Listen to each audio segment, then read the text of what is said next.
Happy New Year, everybody. It's Invisible Walls, episode 140 here on GameTrailers.com. Tonight is the night where you go out all night. I'm drinking already. I've been drinking for 3 days. Anybody want more turkey sandwiches? I got some in the car. No, seriously, here we are for the last episode of the year of Invisible Walls. So we're at 140. Which means we're 10 episodes away from 150. Which means we'll do another special episode at 150. Fuck no. We'll piss everybody I off. think it'll be like the 50th episode, which was kind of special, not the short bus special that was the 100th episode. Right. So here we are at episode 140, last episode of the year. This is definitely a little laid back. Pretty much today's entire episode is Q&A, on the hook, blah, blah, blah. We're all sitting here in our Christmas presents. And we all Sitting in our Christmas presents. all the gifts we got for Christmas, and we all got boxer shorts and socks, and that's all we're doing. I got pajamas. Scratching our balls. What? Nothing. Okay. What are you guys all doing for New Year's? Quickly, Marcus, what are you doing? Drinking my tits off. Well, what are you going to do while you drink your tits off? Probably kiss and hug and love my girlfriend while I'm drinking. Okay. Drinking Wow. my drink now. Hey now. Good thing she TMI. doesn't listen to the show. Ryan, what are you doing for New Year's? Driving my mom to the airport. That only takes about 30 minutes, That's all I know at this point. Well, it is today. Yeah, but we have to do invisible walls. You know what's really strange that like in like I'm very 24 hours dedicated. Yeah, we all are. in 24 hours it'll be like tomorrow, No, it'll be next year, dude. and it'll still be tomorrow. It'll be tomorrow This and is going to next be the year. most random fucking Patrick, what are episode you ever. doing for New Year's? Trichology. Trying out new recipes. Cooking Mama has taught me well. Oh, nice. That sounds like fun, actually. You and Marcus should get together, and he can drink his tits off while you make the food. Sounds like a plan. Brandon. Hanging with the in-laws. Oh, Oh, yeah. you better hope you have some cool in-laws. They're all right. So Brandon, third show in a row. We haven't had you on. Seriously, you're like a fucking cab. We haven't right. had you on for months, and then That's right. 3 weeks in a row. Just try to get me out of episode 141. Just try. Yeah, so it is New Year's. Hopefully you guys are all going to go out and have fun. Shane, what are you doing for New Year's Eve? I know. He's DJing house music while he's skateboarding and playing video games. While How'd you wearing know? his Steelers towel. Yeah. Very It's a accurate. No, terrible towel. I actually probably am going to go out and hear some DJs tonight, ringing the new year with some house music. So here we go, 140, on the hook, from beginning to end. Let's rock it. Brainiac had returned. For years, he'd been stealing the powers of Earth's protectors, but we were too busy fighting amongst ourselves to see the danger. With you three dead, Brainiac quickly eliminated the remaining heroes. The lucky ones died fighting. Finally, I alone survived. A rat in the walls of the Brainiac construct. First question, courtesy of Brandon Jones. Thank you. That's a nice introduction. What are your thoughts on the evolution of MMORPGs, and where do you think the industry is going? From Jakku. Jakku? I think the industry is definitely getting a lot faster. I think your biggest industry leader currently is World of Warcraft, obviously, and Cataclysm, along with every single thing, not only in expansions but just in updates that they've constantly been doing, is faster, faster, faster. Get people to level up faster, get people to end game content faster, get people to experience faster. They just added guild leveling, and so with one level, everybody in your guild is getting more experience. Next level, their mounts are moving faster. Next level, they're getting more rep. I just think that if you really want to compete with something that huge, it's so easy and so accessible compared to many other MMOs. I mean, when I think about playing Final Fantasy XI and how long it took to get to 60, and I'm leveling a Worgen now in Cataclysm, and I'm 36, and I haven't played that much. I really haven't had a lot of time. Yeah, right, Brandon. Not as much. True. I mean, the Worgen and the Goblin. I played through the Worgen campaign, and I actually started a Goblin yesterday morning just for shits and giggles, and I got through the entire Goblin campaign in like 6 hours. Wow. Well, let me put it this way. I have a bunch of heirlooms on, which are things you can buy with one character and send to another to help you level faster. And I will go out and quest. Say I'm level 33. I'll be getting experience as I'm questing, and then I'll get a bunch of quests. And then when I go back to turn in these quests, I'm getting close to 34. I turn in all the quests, go through 34, and hit 35. So 34 didn't even exist for me. Like that level, which is like I would like to think that every level in an MMO is kind of like, oh, I remember have that at least level. one, I remember that part of the One story I piece of learned combat when I was that per level or at that- least. Like Shackle Undead. I didn't even learn it. I didn't even go back to my quest guy because I'm like that'll take so much time. It'll take more time to get to Stormwind, learn this ability, get back to Stranglethorn Vale. I'm like, I'm just gonna finish this area, and it's interesting to see things go that fast when typically the genre was kind of built on this slow, immerse yourself in the world and the culture and really understand what's going on in Stranglethorn Vale. Just don't make it like a fast, quick thing. That's exactly it. I think when people look at the new style of MMO playing, it definitely strips away a lot of the old stigmas of the genre, where you're poop socking it 24/7, just raiding incessantly without any break. That's why you actually ask for socks for Christmas. Exactly. That's why I need new socks for Christmas. I I've been mean- poop socking all year. World of Warcraft is definitely the trendsetter in this regard. That being said, I think in terms of the evolution of the genre itself, I think companies will soon quickly realize that being the next WoW killer is kind of like a fruitless endeavor. You really have to kind of come up with a new, fresh idea to really beat WoW. And I'm not saying that the Old Republic is going to beat WoW, but I think they're taking it in a good direction by kind of integrating strong single-player elements, building a personal story. I got to play it a tiny bit, and the embargo's lifted already, so I can talk a little bit about it if you want. But yeah, I mean, it feels like you're playing KOTOR online, which is a cool thing. Not a bad thing. Yeah, it's not a bad seriously, thing. I'm just going to go off and masturbate now. Yeah, there you go. But the Old Republic. There you go. Here, borrow my poop sack. That's one direction I think that MMOs could go, kind of building the pillar of story, because that's often something that's disregarded in an MMO. And from what we saw from Guild Wars, Guild Wars 2 has a kind of a single player kind of feel to it from the slices we've seen as well, even though it's obviously an MMO. I think MMOs are going to stop with the clicking and start with the sticking, meaning moving off of PCs and going to consoles where you use analog sticks to control. Only that day will I play these games, because then I feel like I actually have control over my character in these games. I cannot play I use MMOs. a mouse and keyboard on my MMOs. Good for you, bro. I don't hotkey or anything. You remember? can feel dislocated from your character and continue on that way, but that's why I won't play these games, because I don't feel like I'm actually controlling my character half the time. It's like, oh, I put the arrow on that guy and I click it, and now he shoots my bow and arrow. No, fuck that. Like, I want to feel like I'm in control, and if they have to take away a bunch of shit for that to happen, I'm cool. I definitely have the gene inside me that gets me addicted to things like this, like PSO and things like that I've got addicted to.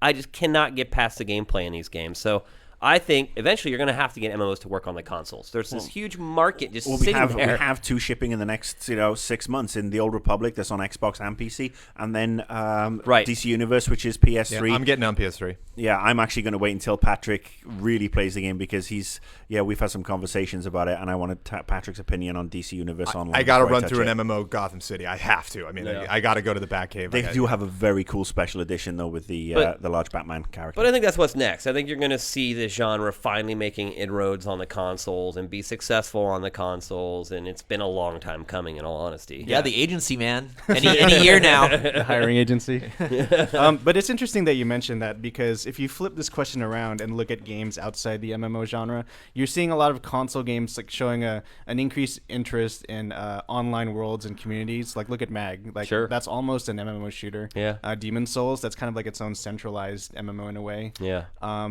It'll be cool to see more games kind of embrace the aspect of the online world being an essential part of the experience. So yeah, it'll be cool to see that those two worlds combine. Splendid timing! You two are just in time for the fireworks show. Boom! All right, and Patrick Morales has the next question. All right, this one is from Ravenous Poet 66, and he asks, why do you think Capcom's franchise Resident Evil has lost its appeal, fried aspects, and amazing dreadfulness that made the series so terrifying? Where do you think the series will continue after 5? I think the main disappointment from gamers from 5 was that it was just more of the same without kind of really breaking out of... It wasn't freaking scary. Yeah. There was no tension in the game. I want zombies. I don't want infected. I don't fucking even need zombies. I like that the infected can run fast. It makes it more tense, but I thought Resident Evil 4 did a great job of still having scary moments and just this whole sort of creepy factor to it. But Resident Evil 5 was just a straight up action game. I want to be able to run Yeah, there and wasn't shoot. enough. Doing the co-op thing, we were talking about this the other day. There was no deaths because you would always get revived. So there was Right. never that kind of like gore aspect to it. You're know? not counting your shotgun shells like you would in the old games. You're not worrying about conserving ammo. There's Well, just, I mean, 4 didn't have that either, though. right. But 4 still had genuinely scary moments. Oh yeah, definitely. And they said we're gonna make it scary in daylight, and they didn't. it for wasn't 5. It wasn't campy. Like 5 doesn't have that camp factor to it. 4 I thought did. Like, Wesker's pretty campy. I don't know. The end of that game is pretty campy. at the end of 4, you mean? Yeah, Wesker jumping around a volcano was 5. about as or I mean, 5. Sorry, We're talking about 5. That's Oh, what I'm okay. saying. Like, Well, punching a boulder is pretty campy. yeah. I just felt like it still had some of the aesthetic from the old Resident Evil games in 4, and I feel like it just completely jumped the shark in 5, and it was just like action game B75. Yeah, I think Resident Evil 1 was one of the few games to give me a nightmare. I was playing it late at night on my PS1, and there's the hole where the big snake comes out of the wall. No. I've got a phobia of snakes, and I was playing it like it was like midnight. You shouldn't have told us that. Yeah, exactly. I'm just thinking of those Japanese guys. So yeah, I was playing it, and literally it made me jump, and that's what I loved about Resident Evil. The first couple. Where you're right, the conserving the ammo, making sure every hit counts, being able to then The controls that people hate and are kind of clunky, they actually added to the tension. And that because- was a purposeful move Right. in those games. They're like, you can't move very well, so... and then look at Silent Hill with its, its fog. It's Silent Hill 1 in particular, with its like, creepy dual tri-level worlds. The babies. Yeah, which had ammo reservation, but then it didn't have such a locked camera. The fog, big open world segments, which you didn't see in Resident Evil. I mean, I would say, and going even into Silent Hill 2, it was able to do that with the psychological aspect as well. So It just felt like a big, dumb action game, Resident Evil 5. Yeah. 5 felt like they got too carried away with how more actiony. but 4 the was, question and took it is, to another where do level. you think Yeah. the series is going to go? One of the things I think Go back, Yeah. please. Yeah. But one of the reasons Take yourself yeah. seriously again, please. I think they can do that by having the place that you're in feel more like a real environment. I mean, think about 4, and I remember actually being very emotionally affected by the credits. Because I Yeah. was just kind of like, wow, what happened to these people? And then you watch the credits at the end of Resident Evil 4, and it's like they were happy. They sat Yeah. around and played guitar and read stories to their children and danced in the streets, and everything was great. And then this guy came along and suckered them into receiving this supplement and ruined the whole town. And so that town, you went through it enough that you didn't feel like you were backtracking. But you still got a sense wow, this town got wrecked. Yeah. Whereas everything in 5 was kind of like, oh, that looks neat. All right, moving on. You never really got. You just to felt like dwell jumped anywhere. around a lot. Yeah. You know what I'd like to see, and I've just come off watching The Walking Dead. I would like to see a zombie game really sort of take that. Where you whole can get thing with- infected? Well, yeah, you got whether you're infected, whether it be a multiplayer game or a massively multiplayer game. But where you've got overwhelming odds of zombies, and you do have to scavenge, and it is an open world Undead Nightmare. I mean, you've Right. got this open environment. You go scavenge for stuff. You team up with that way is where co-op would come in really useful.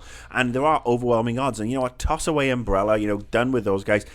Take it back to old school zombies coming at you, and you get to go into buildings. I mean, GTA Zombie. I want GTA Zombie. There really is nowhere else to go in the conspiracy. That's one thing if you're talking Right. about a sequel. They're done, as far as how it started, what it was, what it can mutate into, we're done. I mean, But there's Resident nowhere Evil else 4 to go. was a pretty big departure from that whole thing. I mean, they kind of tied it in, but... And a lot of people hated it for that. They said, Why? I didn't care because it didn't have anything to do with Umbrella. I mean, I didn't personally. I thought it was fascinating. I wish I'd known where it was. It just said Europe. Spain, wasn't it? It was, But they were it was- speaking it was, Portuguese. meant to Right. be Spain, but literally it just Europe. Portugal? Yeah, the it game. didn't make a whole lot of sense. there. Andalusia. But I wouldn't mind going back to the whole setting of Resident Evil 4. I'm totally fine with that. I just felt like they just kind of jumped the shark with 5. So hopefully they, and I think that is a good idea, Marcus, is an open-ended game. Do I think Capcom would ever pull that off? Probably A not. Western developer will. Yeah, probably Well, Western. Well, they Yeah. already tried. I mean, what was that Resident Evil? You liked them, Patrick. What were they? The online ones? Outbreak. Outbreak, yeah. They did try that. I mean, it was on a limited scale, but I didn't think they were very good. Well, No, I like you know it. who has the engine like to that do bit. that and the experience in zombies recently? Rockstar.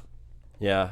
Grand Theft Auto Zombies. You've got the wide open environment. You've got the monsters from Red Dead Undead Nightmare. They were gonna Boom. do that. I remember being at. It was one of the first exclusive trailers we ever got at Game Trailers. It was like Dead Red or Dead Aim or Dead something, and it was like an open world Resident Evil game where the guy was like driving around in a tank, and it was announced at E3 and then canned like 2 months And later. I know a lot of people will say, "Oh, what about Left 4 Dead?" Because Left 4 Dead is obviously a shitload of fun, and that's great. You know, that actually has some more scares in it than the last Resident Evil game. It does, and that's you're more right. that's more action driven. But I mean, I would like to see something more all encompassing, where you've got this sense of it's you scavenging, whether it be in the wilds, in the city, with some teammates. I think, you know, just if you haven't seen The Walking Dead, I mean, that you wouldn't get it, but watch The Walking Dead, and it's just phenomenal. Yeah, you should definitely watch it.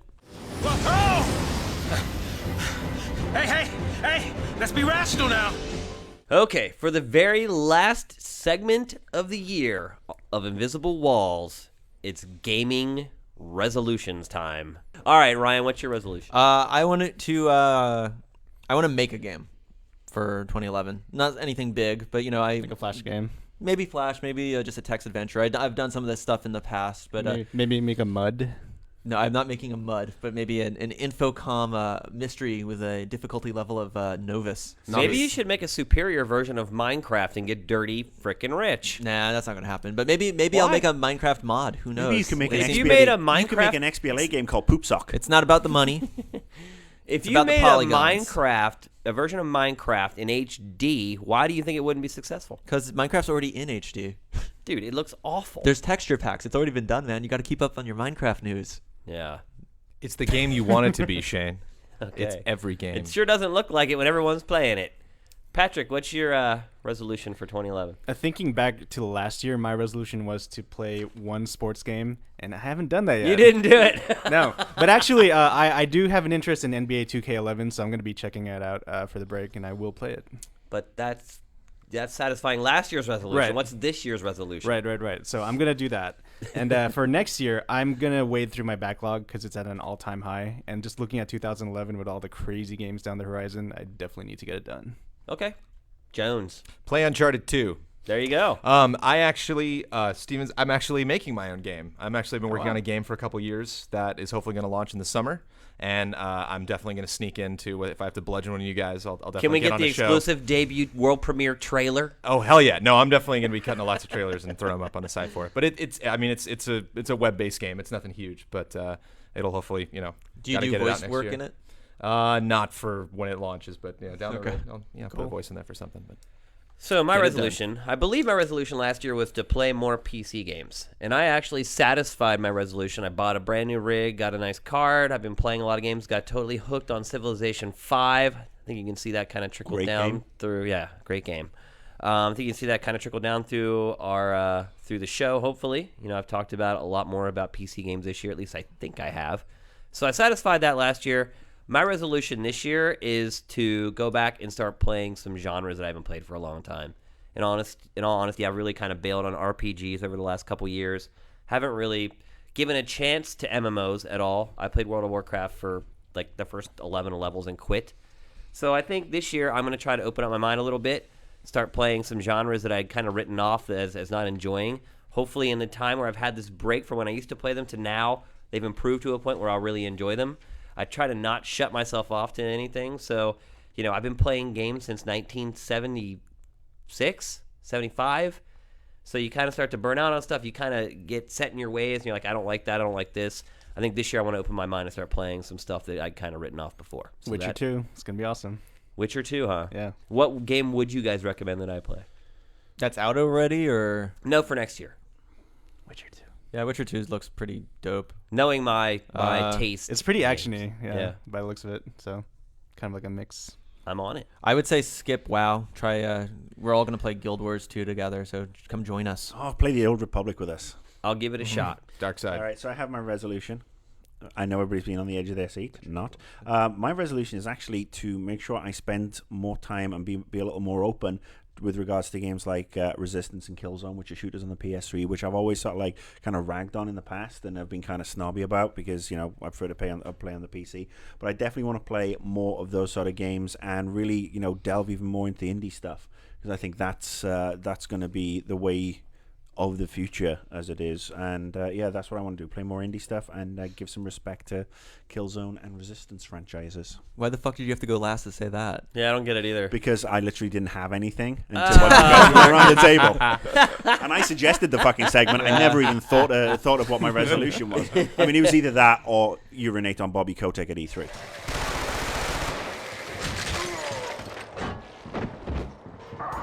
All right, well, that's going to do it for 2010 here on Invisible Walls. Just a big, huge thank you to all of you guys who've been watching and listening to the show all year. Again, without you guys, we would be nothing and the show would not exist. Really appreciate you guys sticking with us through the ups and downs. Hopefully you enjoyed 2010 as much as we did. Definitely some big stuff coming in 2011. Nothing drastic, obviously. You know, I think we've settled into a bit of a groove, but you'll see some changes in the show in 2011. Strippers. Yeah, possibly.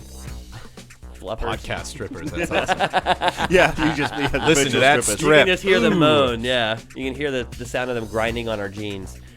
Anyway, everybody have a great New Year's. Hope you guys all have a good time tonight. Be safe, be careful. We'll see you in 2011. Invisible Walls is up and out.